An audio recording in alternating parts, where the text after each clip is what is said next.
Thank you very much to our great Vice President. It was a good decision I made. This morning on these hallowed grounds where generations of American heroes rest in eternal glory, we gather to fulfill the sacred duty of every free man and woman. On Veterans Day, we honor those who have worn the uniform, who have borne the battle, who have stood to watch and whose ranks have formed the mighty wall of flesh and blood, bravery and devotion that has defended our freedom for 250 years. Today, to every veteran, we love our veterans, we say the words too often left unsaid. Thank you for your service. Thank you very much.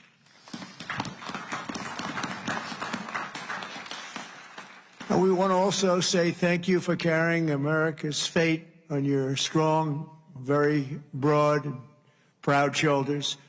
Each of you has earned the respect and the gratitude of our entire nation.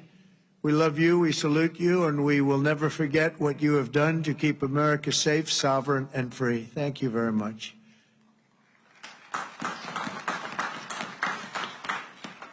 And we're also honored to be joined by a great man. He will go down as a great man someday. Speaker Mike Johnson. Speaker. Wherever you may be, Speaker. We love you, Speaker. There he is, right there. Good. Got a good location. He always gets a good location. And congratulations to you and to John and to everybody on a very big victory. We're opening up our country. Should have never been closed. Should have never been closed. I want to thank Secretary Doug Collins, who's outstanding, just done a fantastic job for the veterans. We have a 92% approval rating. We took that up from 38% from a certain previous administration that we won't mention. Also, Secretary of War, we like the sound of that better than the other. Secretary Pete Hegseth. Pete, thank you very much. Thank you, Pete. Great job. Our great Attorney General, Pam Bondi. Pam, thank you very much. Thank you. Secretary Doug Burgum. Doug, thank you. Thank you very much for being here, Doug.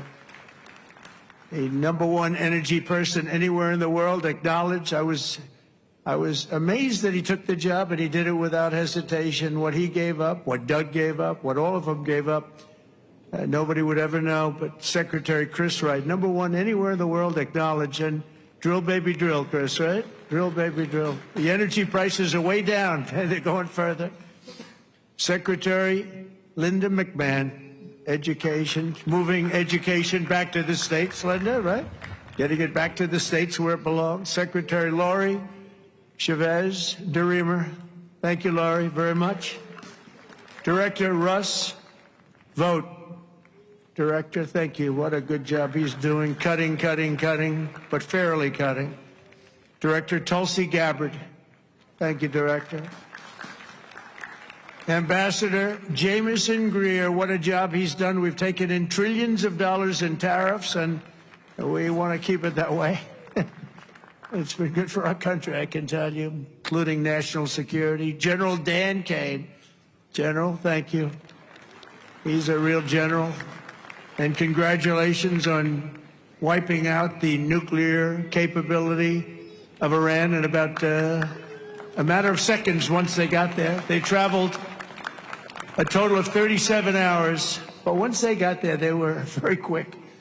And also to many other very distinguished guests. We have an amazing group of people. I'd like to name every one of you, but I think a lot of people would be upset. It's a little cold. The pages of American history are filled with the tales of titans, icons, innovators, and trailblazers who built this country into the greatest, most ambitious, and most prosperous nation the world has ever seen. And we brought it to new levels. I'll tell you, we were going in the wrong direction for a period of time, but we've never been hotter than we are right now. This is the hottest country anywhere in the world. Yet every captain of industry, every pioneer of science, and every star whose brilliance has lit up the lights of Broadway all share one thing in common. They only had the chance to soar because the veterans had the courage to serve. They took care of those people. They took care of all the stars. The stars that you read about wouldn't be here without our veterans. Everything we have, everything our country has achieved has been purchased by the muscle, spine, and steel of the United States military. We owe it all to the fierce and noble men and women of the Army, the Navy, the Air Force, Space Force, Coast Guard, and the United States Marines. Here's a guy. Our service members, our own words, are the greatest possible tribute to their immortal valor. Shortly before the Battle of Bull Run, Major Sullivan Ballou of Rhode Island became a big name, didn't he? Wrote to his dear wife, Sarah. He said, "I know how great a debt we owe to those who went before us," he said, "and I'm willing, perfectly willing, darling, to lay down all my joys of this life to help maintain this government and to pay that debt." Just 1 week later, Major Ballou did just that. He gave his life to save our country. On the night before he jumped into the dark skies over Normandy on D-Day, Colonel Bull Wolverton knelt with his men in prayer. "Dear God," he said, "we ask only this, that if we die, we must die, and we as men would die without complaining, without pleading, and safe in the feeling that we have done our best for what we believed was right.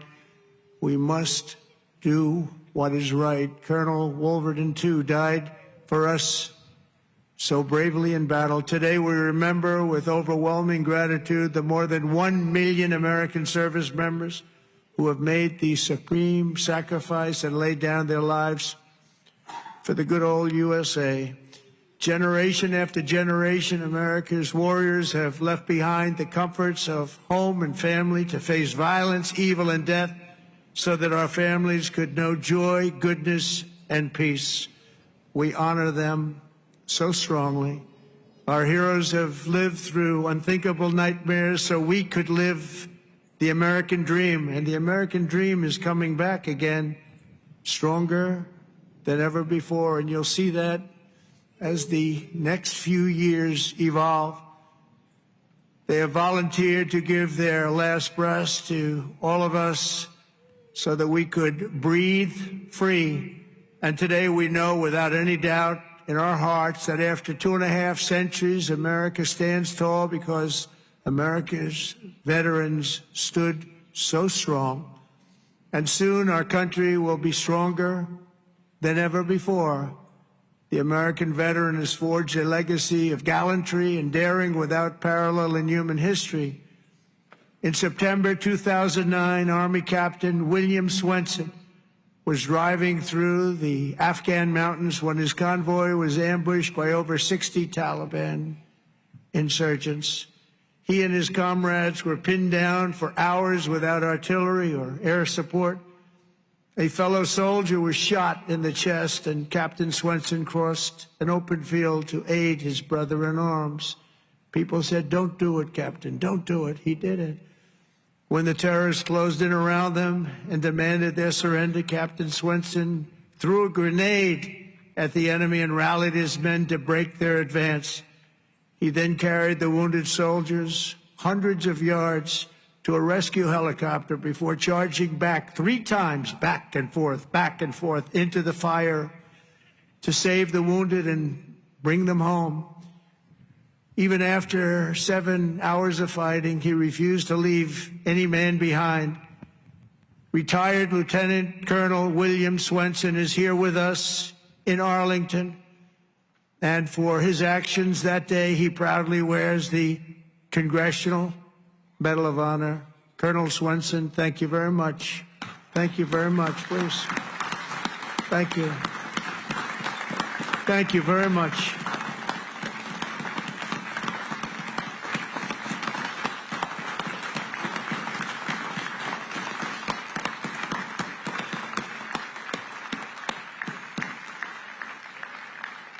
the ultimate honor. Thank you. Another person who shows the Medal of the American Veteran is Dale Stovall. As an Air Force helicopter pilot in Vietnam, Captain Stovall was assigned to rescue a downed American airman deep in hostile territory. Despite the extreme peril, Captain Stovall took off in his HH-53C helicopter and soon came under intense fire, forcing him to turn back. But the captain refused to abandon his mission. The next day, he willingly plunged back into the danger while taking fire from all directions. He didn't have a chance, he felt, but he said, I got to do it. He rescued the downed American pilot who had been stranded on the ground for 23 days and brought him back home alive, completing the deepest rescue behind enemy lines in the entire Vietnam War. For this and 11 other harrowing rescues, he was a brave guy. Dale received the famous Air Force Cross and the Distinguished Flying Cross and 2 Silver Stars, making him the 4th most combat decorated Air Force Academy grad of all time. He retired as a brigadier general after 31 years of service. General Stovall, you are a legend. Please, thank you, General Stovall. Thank you very much. Thank you. You look good, General. You look, I wish I looked that good. You look good. Thank you very much, General. America's warriors never quit, never surrender. They fight, fight, fight, and they win, win, win. That's what we do. We win battles. As you know, today is not only Veterans Day, but it's my proclamation that we are now going to be saying and calling Victory Day for World War I. Victory Day. You know, I was recently at an event and I saw France was celebrating Victory Day, but we didn't. And I saw France was celebrating another Victory Day for World War II. And other countries were celebrating. They were all celebrating. We're the one that won the wars. And I said, from now on, we're going to say Victory Day for World War I and World War II. And we could do for plenty of other wars, but we'll start with those 2. Maybe someday somebody else will add a couple of more because we won a lot of good ones. But when I see other countries celebrating Victory Day, I watched it. I watched UK. I watched Russia. They were celebrating Victory Day, World War II. And I said, we got to have a Victory Day. Nobody even talked about it in our country. But from now on, we're going to be celebrating Victory Day for World War I, for World War II, and frankly, for everything else. Under the Trump administration, we're restoring the pride and the winning spirit of the United States military. That's why we have officially renamed the Department of Defense back to the original name, Department of War. And remember, we won World War I, we won World War II, we won everything in between, we won everything that came before.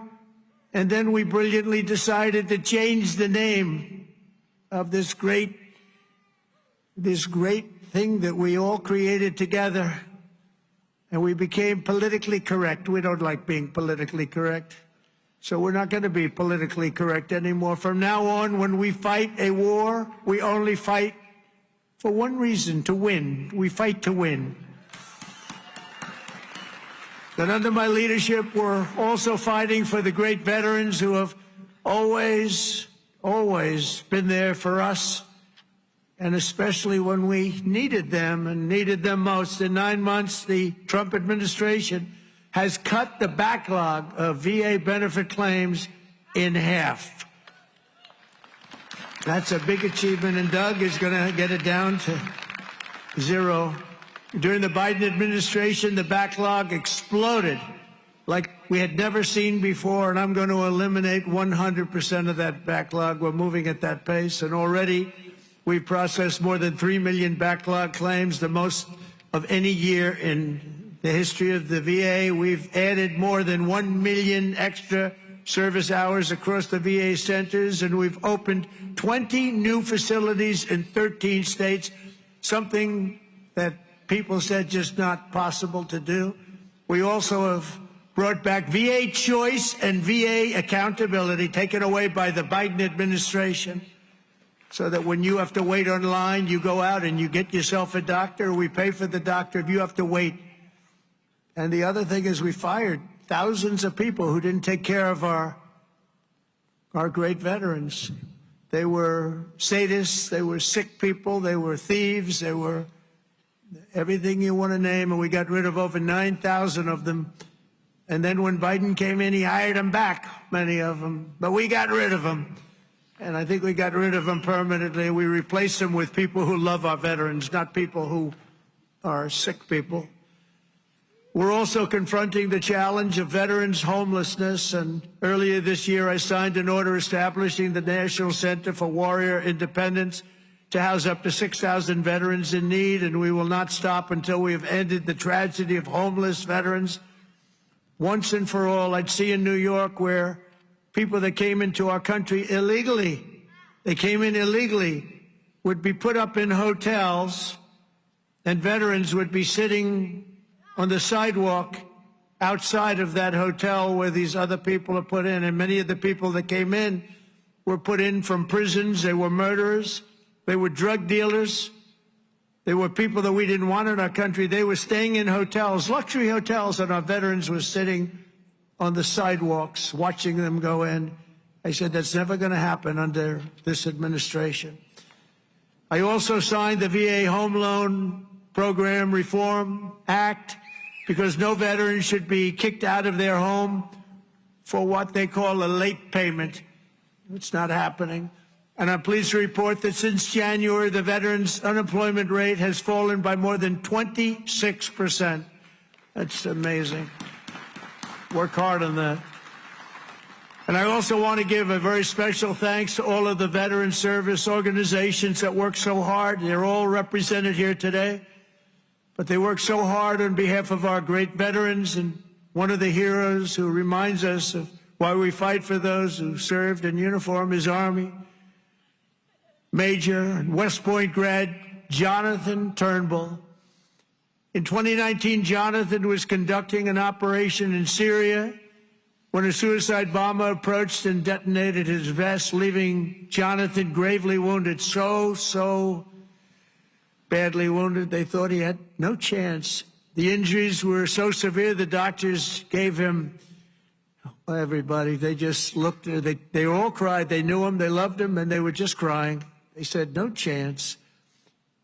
He was resuscitated 3 separate times and he underwent 22 surgeries, but he refused to give up. He wanted to live. He loved his country. He loved his family. He wanted to live. He was going through hell.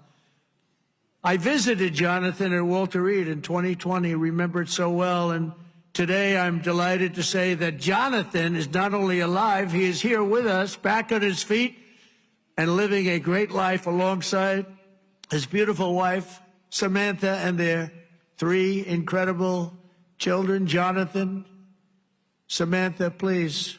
God bless you. God bless you. Thank you. Where are you? There he is. There he is. Beautiful. Thank you very much.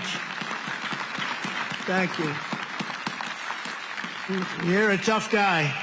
You're a tough one. Nobody could have gone through what you went through. He's doing good, isn't he, huh, Samantha? Thank you very much, both. And in conclusion, from the very beginning of our country, our great American flag has always been shielded and protected by a special cast of citizens who has stepped forward to safeguard liberty's cause. When danger came, when duty called, when Almighty God asked, who had the will and the strength to defend the land of the free, each and every American veteran stood up and said, here I am, send me, here I am. They've come from every corner of this nation, from the cornfields of Iowa to the hills and valleys of California, from the steel towns of Pennsylvania to the vast plains of Texas, from the banks of the mighty Mississippi to the 5 boroughs of New York City. With selfless commitment and unyielding conviction, they made themselves America's ramparts and became the shield between our homeland and those who would do us harm. With everything they had, they did one thing above all else. They put America first. On the decks of destroyers, beneath the thunder of cannon fire, in the cockpits of our beautiful B-2 bombers. Aren't they beautiful now? We respect them so much. What a job they did. That in an instant completely obliterated Iran's nuclear capability, of which we have just ordered, I have to say, many more of the updated versions of that incredible piece of art. They defended the American Republic, dispensed American justice, crushed the enemies of freedom, and vanquished the forces of wickedness and evil. That's what we've been doing. Because of what every veteran has done today, the flame of liberty shines bright. The people of our nation sleep safe. The American dream surges forward, and our magnificent destiny stands more splendid and glorious than ever before. So I want to say thank you once again to every American veteran. You are very, very special people, and always in our heart. Thank you very much, and God bless you, and God bless the United States of America. Thank you very much. Thank you, everybody. Thank you very much.